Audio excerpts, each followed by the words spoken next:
Navya. Welcome once again to Bioholic Friday class with me.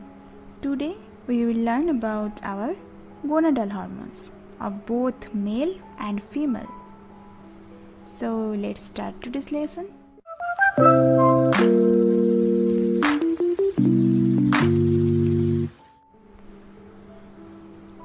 First of all, we need to know what are the gonads. So gonad is an organ that makes gametes. In human, male gonad is the testis and the female gonad is the ovary. We all know that gonadotropin releasing hormone from hypothalamus regulates the secretion of gonadotropic hormones, that is the luteinizing hormone and follicle stimulating hormone. These LH and FSH then stimulates the release of the gonadal hormones. The main gonadal hormone in male is the testosterone and the main gonadal hormones in female are the estrogen and progesterone. So here you can see this is the testis that is present in male and this is the ovary that is present in female. I will tell you the details about testes and ovaries in the chapter Reproductive Physiology very soon. And for now, I will tell you the different functions of the gonadal hormones in brief. So here you can see the regulation of the gonadal hormone secretion. First of all, the gonadotropin releasing hormone stimulates the LH and FSH release. These LH and FSH after puberty promotes the testosterone secretion in male and estrogen secretion in female. And also from testes and ovaries, sperm cells and egg cells are produced respectively.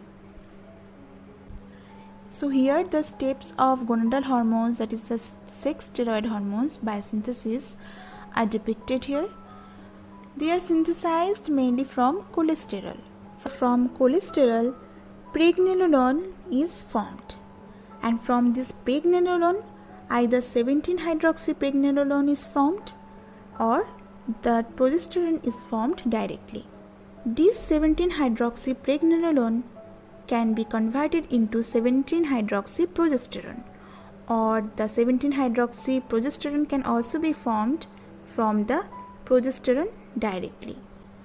Later, the 17-hydroxypregnenolone can be converted into dehydroepiandrosterone, and from this dehydroepiandrosterone or DHEA, androstenedione is formed. The androstenedione is also can be formed from the 17-hydroxyprogesterone directly. This androstenedione is the precursor of testosterone. From both the androstenedione and testosterone, ultimately estrogens are formed. Clear? So we all know that steroid hormones are lipid soluble, hence they can directly enter the cell without any help of cell surface receptor, and they bind to a receptor present in cytosol or in the nucleus. After binding, they form the hormone receptor complex or HRE, and ultimately cellular responses occur. So let's now move to the gonadal hormones in details. First of all is the testosterone. It is a C19 anabolic steroid or androgen. It is secreted mainly from the interstitial cells of Leydig in testis, and a small quantity is secreted from the zona reticularis of adrenal cortex. The plasma level of testosterone in adult male is 300 to 700 nanogram per dl, and 2/3 of testosterone is transported in plasma by gonadal steroid binding globulin, that is also known as sex steroid binding globulin, and the remaining 1/3 of testosterone is transported by albumin. In many target tissues, testosterone is converted into dehydrotestosterone, which is the most active androgen, and the major portion of testosterone is degraded in liver. It is converted into inactive forms of androsterone and dehydroepiandrosterone. These two substances are later conjugated and excreted through urine. So the testosterone secretion starts at 7th week of fetal life by fetal genital reach. Fetal testes begin to secrete testosterone at about 2nd to 4th month of the fetal life. In fetal life, testosterone secretion from testes is stimulated by HCG or human chorionic gonadotropins that is secreted from the placenta.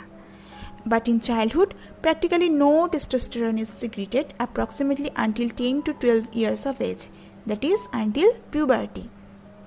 And afterwards the testosterone secretion starts and it increases rapidly at the onset of puberty and lasts through most of the remaining part of life. So here you can see that gonadotropin releasing hormone stimulates anterior pituitary to secrete LH or luteinizing hormone that in turn stimulates the interstitial cells of Leydig in testes to secrete testosterone. This testosterone also sends negative feedback to inhibit the LH or GnRH release, and the testosterone secretion starts decreasing after 40 years and becomes almost zero by the age of 90 years. So what are the functions of testosterone? In fetal life, testosterone is important for the sex differentiation. By the action of testosterone, the Mullerian duct system disappears and male sex organs develop from Wolffian duct. Actually, during fetal life, the fetus has both the Mullerian duct and Wolffian duct.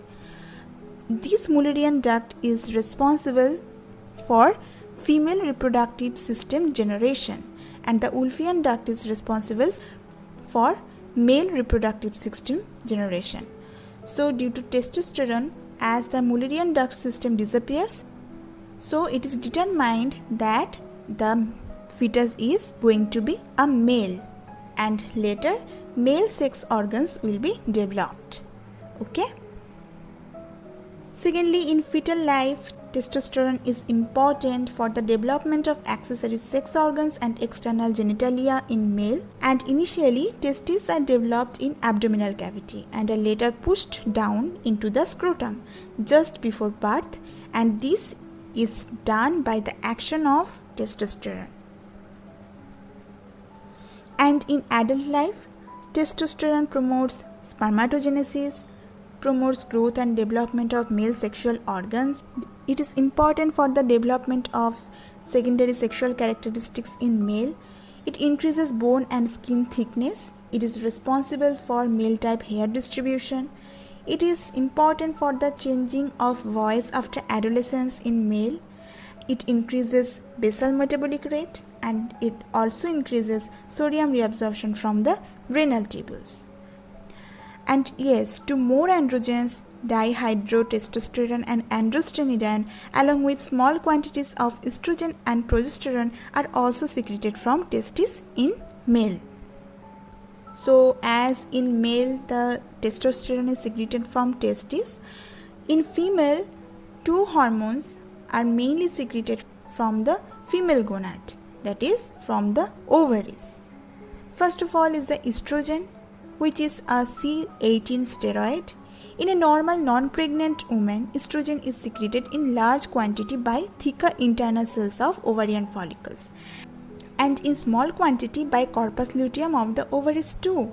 A small quantity of estrogen is also secreted by adrenal cortex. In pregnant women, a large amount of estrogen is secreted by the placenta. Estrogen has three forms: the beta estradiol, estrone and estriol. The plasma level of estrogen varies according to the phases of menstrual cycle. Its half-life is about 30 to 60 minutes, and estrogen is degraded mainly in the liver. Here it is conjugated with glucuronides and sulfates. About 1/5 of the conjugated products are excreted in the bile, and most of the remaining part is excreted in the urine. Liver also converts the potent active beta estradiol into the most inactive estrogen, the estriol. So now the functions of estrogen. It promotes the growth of ovarian follicles by increasing the proliferation of the follicular cells. So it is important for folliculogenesis. It also promotes uterine growth, develops endometrium lining, and increases vascularity of uterus. It facilitates the movement of ovum in fallopian tube, thus helps in fertilization. It develops secondary sexual characteristics in female. It helps in breast development along with lactation. It also increases osteoblastic activity. It causes sodium and water retention from renal tubules too. So secondly, the progesterone. It is a C21 steroid. In a non-pregnant woman, a small quantity of progesterone is secreted by the theca internal cells of ovaries during the follicular stage, but a large quantity of progesterone is secreted during secretory phase by the corpus luteum. Small amount of progesterone is secreted from adrenal cortex too. In pregnant women, large amount of progesterone is secreted by the corpus luteum in the first trimester, but in the second trimester, corpus luteum degenerates and placenta secretes then the large quantity of progesterone in second and third trimester. The plasma level varies according to the phases of menstrual cycle, and its half-life is about only 4 to 5 minutes. Within few minutes after secretion, almost all the progesterone is degraded into other steroids. The degradation occurs mainly in liver and then it is excreted in the urine. Progesterone also has various functions. First of all, it promotes the secretory activities of mucosal lining of the fallopian tubes to provide nutrition to the fertilized ovum while it is in fallopian tube before implantation. It promotes the secretory activities of uterine endometrium during the secretory phase of the menstrual cycle. It makes the breast secretory in nature. It makes the breasts to swell by increasing the secretory activity and fluid accumulation in the subcutaneous tissue. It increases the body temperature after ovulation, and it also increases the reabsorption of sodium and water from the renal tubules. However, in large doses, it is believed to cause excretion of sodium and water. You may have difficulties to understand the different terms like menstrual cycle, secretory phase, implantation, ovulation, but don't worry, we are coming with the chapter reproductive physiology very soon. I am sure after learning the chapter, your concepts will be definitely clear. Another important gonadal hormone is the relaxin. In women, relaxin is secreted into the circulation by the corpus luteum in the ovary, and during pregnancy it is also released from the placenta. And in men, relaxin is secreted from the prostate gland and can be detected in the semen, but is not generally found in the blood circulation. And the effects of relaxin are mostly well described during the female reproductive cycle and pregnancy, and after ovulation during the second half of the menstrual cycle. It prepares the lining of the uterus for pregnancy. If pregnancy does not occur, relaxin levels drop again, and during pregnancy relaxin levels are at their highest in the first trimester. At this time, it is believed to promote implantation of the developing fetus into the wall of the uterus and the growth of the placenta. And early in pregnancy, relaxin also inhibits contractions of the wall of the uterus to prevent premature childbirth. And relaxin can regulate the mother's cardiovascular and renal systems by relaxing the mother's blood vessels to increase blood flow to the placenta and kidneys. Towards the end of pregnancy, relaxin promotes rupture of the membranes surrounding the fetus and the growth, and ultimately promotes childbirth. So that's all about gonadal hormones in brief. So now it's time for the self-assessment test. Go through the link, and if this video is helpful for you, please like and share with your friends, and also don't forget to subscribe our channel. Hit the bell icon too to get all the notifications of our classes at the earliest. Thanks for watching. Next Friday I will describe the different hormones that is secreted from non-endocrine tissues like heart, kidney, GI organs, and that will be the last part of this chapter. and after that I will take a mock test on this chapter. So get ready and start your preparation. See you in the next Friday. Thank you so much.